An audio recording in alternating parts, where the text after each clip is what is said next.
If you have been hunting for a while, you would learn a great deal.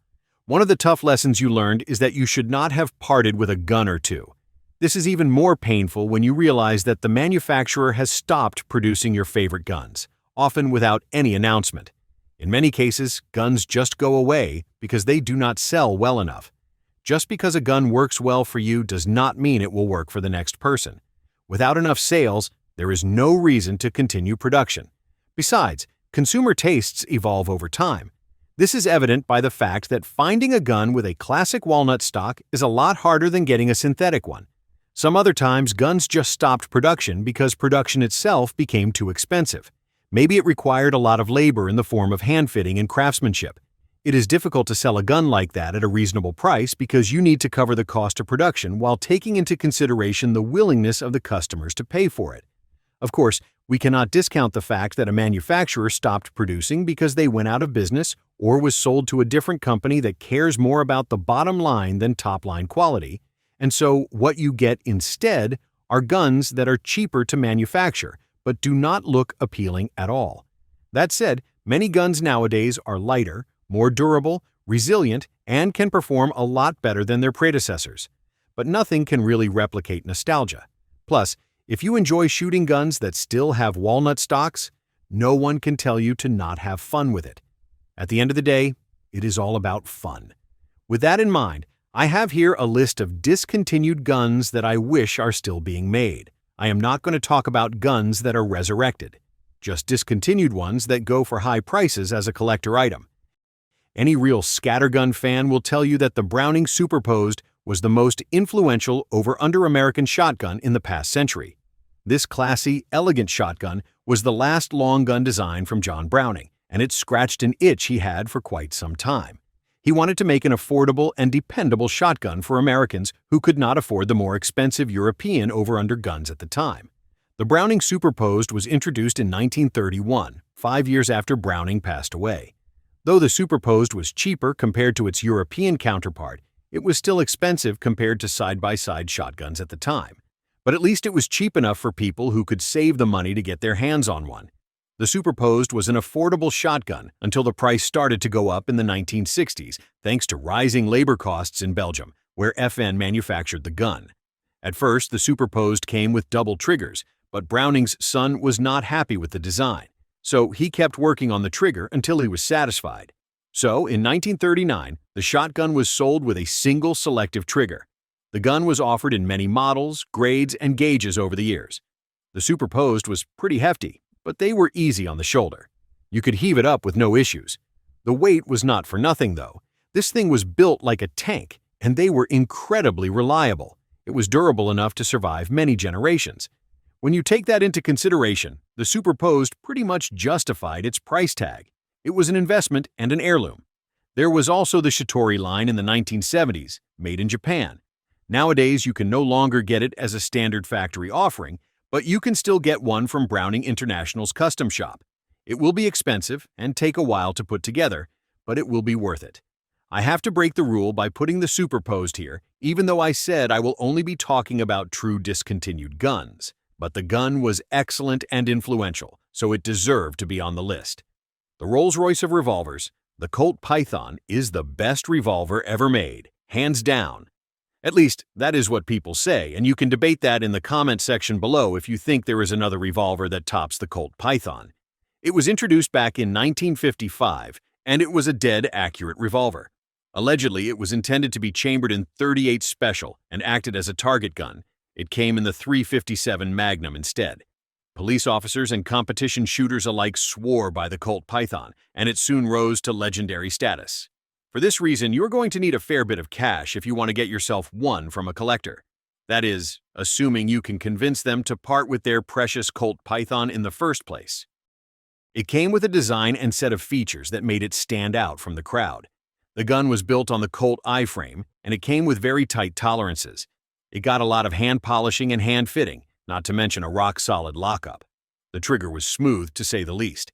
The Colt Python had a bit of heft compared to modern firearms, but that helped reduce felt recoil. There are a few variations. The barrel length ranged from 2.5 inches to 6 inches long, And there was even a hunter model that came with 8 inches of barrel and 2x loopholed scope from the box. The Python was discontinued in the late 1990s, although you could get them from the Colt custom shop until 2005 when the revolver was completely discontinued. While it is being made again nowadays, the new Pythons do just not reach the same level of a handmade Python of before. At the turn of the millennium, lightweight hunting rifles were at a premium, even more so for those with titanium actions. You could only get them from custom or semi-custom gun makers.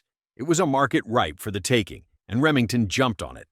In 2001, they introduced the Model 700 titanium lightweight rifle, which cemented their position as the first major manufacturer to produce titanium action rifles. The Model 700 weighed only 5¼ pounds for the short action variant and 5½ pounds for the long action version. The rifle was groundbreaking in more ways than one. In addition to the titanium action, the Model 700 came with many other design elements that minimized the heft. You can see many lightweight guns today using the same features, such as the spiral fluted bolt, as well as the skeletonized bolt handle. The bolt knob was hollow, and the rifle came with a composite stock made from carbon fiber and Kevlar. The rifle came with a blind internal box magazine that housed 3 rounds and 4 chamberings, 260 Remington, 270 Winchester, 7mm .08 Remington, and 30-06 Springfield. Then, in 2007, Remington pushed out the 700 Alaskan Tie, which had a Magnum contour fluted stainless steel barrel that sat at 24 inches long and weighed only 6¼ pounds. It was chambered for 9 cartridges, including, but not limited to, the 300 Winchester Magnum and 7mm .08 Remington.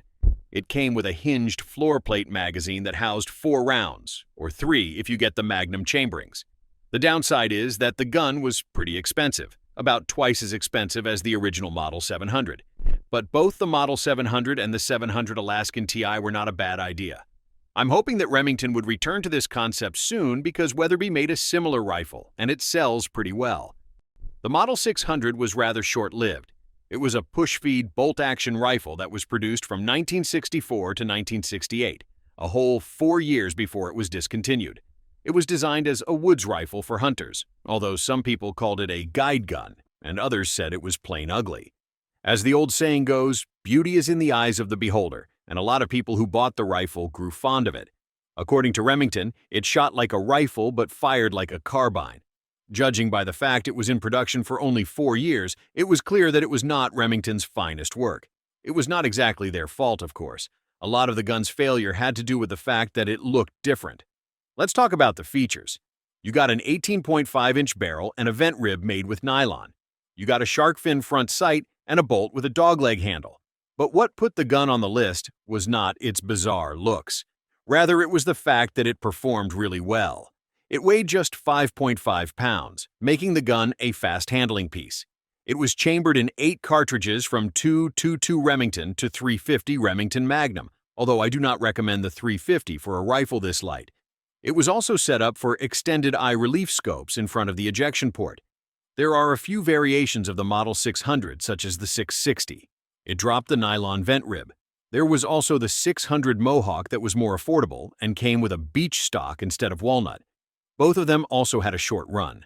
They were ahead of their time because the scout rifle concept was not in fashion yet. If you want something that looks like an M1 carbine but want it chambered in .44 Magnum, look no further. Bill Ruger introduced this thing back in 1961. He called it the Deer Stalker because the gun was intended to hunt deer at close range in the woods. Unfortunately, that name was taken and the Model 44 was chosen as the alternative moniker. The timing was perfect since the .44 Magnum cartridge was quite new to the game. Nowadays, people would have no idea that this rifle existed. It deserved a bit of spotlight because it was the first .44 Magnum carbine to be successful, and it was also the start of many great Ruger rifles that follow. 3 years after the Model 44 was introduced, Ruger put together a .22 rimfire version known as the 1022 that needs no introduction. One possible reason why the Model 44 was discontinued came down to the steep production cost. The receiver was machined from a block of ordnance-grade steep was to blame here. Ruger eventually dropped the Model 44 in 1985. Since then, everybody and their grandmothers are making their demand clear. Bring back the Model 44. There have been plenty of discussions within Ruger about this. so maybe we will get the Model 44 back. I guarantee you it will be a hit instantly, especially with new technologies Ruger can incorporate into the Model 44. The Savage Model 99 made its debut back in 1899, and it was an instant success. It featured a groundbreaking internal hammer design that used a unique rotary magazine. This was what hunters were looking for back then. They wanted a lever action that could fire quickly and can use more modern ammo that used pointy Spitzer-type bullets. These bullets gave hunters more range and better ballistic performance overall. The Savage Model 99 stopped production about a century after its debut. Until then, it was offered in countless variations and chamberings, including the ever-popular 300 Savage. Although scopes were not widely used back then, the fact that the Model 99 came with a side ejector meant that you could slap a scope on it if you like. When it comes to sights, most of them came with iron sights or tang-mounted peep sight. Later models were drilled and tapped so they could take scopes. It must be said, however, that the Model 99 was not noted for its ability to nail that bullseye every single time. However, back then, its two-piece stock and rear-locking bolt design gave enough accuracy for many people. It packed enough punch to handle everything in North America. Many books were written about the Model 99, and I recommend checking them out if you like a bit of history lesson. There are many models and variations to choose from, but all of them are worth picking up if you can find a used one. Earlier versions came with rotary mags and trigger guard safety, whereas the latter models have a detachable magazine as well as tang safety.